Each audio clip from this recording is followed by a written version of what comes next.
What lies beneath one of the most iconic buildings in the world? A place visited by thousands every week, yet hiding secrets so profound they could mean the difference between order and chaos. This is the White House, but not the one you know. Beneath its grand lawns and historic facade is a hidden world, built for survival, designed for crisis. Why does it exist? Who uses it? And how did it come to be? Buckle up, because the answers will pull you into a story of danger, ingenuity, and secrets that have shaped history. Before diving into the video, make sure to subscribe to the channel for exciting new content you won't want to miss. Let's start with a moment that changed everything. Picture this: September 2001, America under attack. A high-ranking official is rushed underground to a place most people didn't even know existed. Where? Deep beneath the White House, in a bunker called the Presidential Emergency Operations Center, or PEOC. This isn't just a room, it's a fortress within a fortress, built to keep the government running when the world above crumbles. But why was it needed? Because for much of its history, the White House was defenseless, a sitting duck for disaster. In fact, it's a miracle it's still standing. Rewind to 1814. The British invade Washington, D.C. and set the White House ablaze.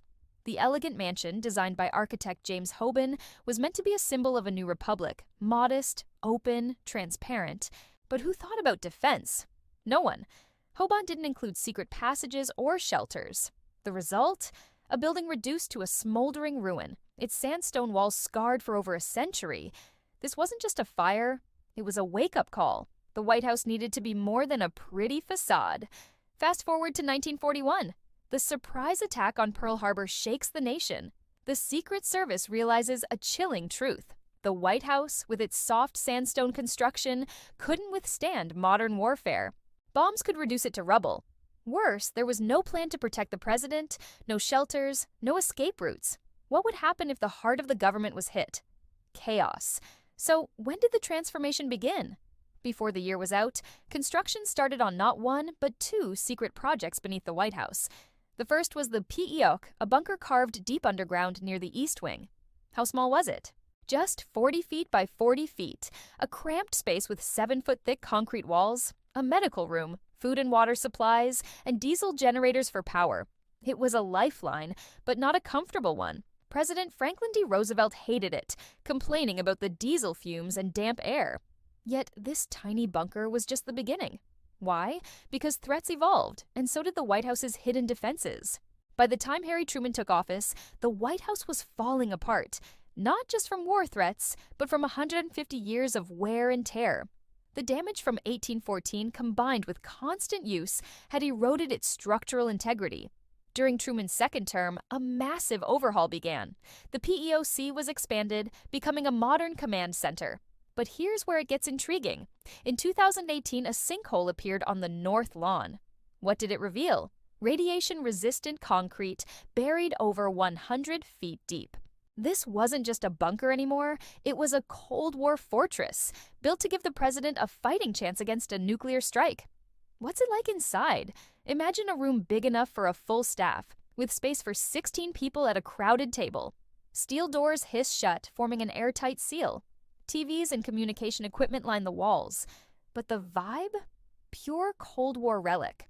Old tile floors, exposed pipes, a bed untouched since the 1940s.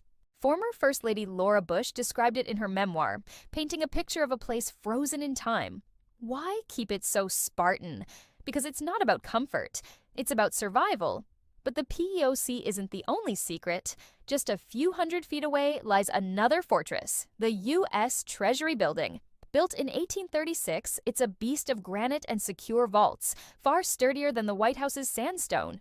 During the Civil War, General Winfield Scott saw its potential as a last-stand fort for President Lincoln. By World War II, the Secret Service took it further. How? They transformed an abandoned vault into a 10-room apartment suite for the president and his team, connected to the White House by a tunnel. Where exactly? Look at a map. The tunnel, supposedly 761 feet long, links the East Wing to the Treasury.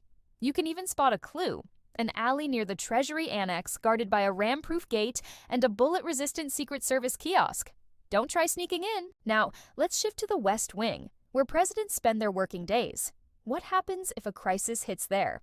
During Ronald Reagan's presidency, the Secret Service thought about this, specifically how to protect him from a terrorist attack. The solution? A hidden tunnel near the Oval Office. Picture a secret panel by the restroom opening to a stairway and a well-lit passage. Where does it lead? One exit goes to a storage closet in the residence, another to a basement office that used to be the White House barber shop. This wasn't for nuclear war, it was Reagan's back door, used to sneak in VIPs like former President Nixon without the press catching wind. Clever, right? But the secrets don't stop there. In 2007, a mysterious white building appeared near the West Wing. By 2010, strange fences went up, and news reports called it the White House Big Dig.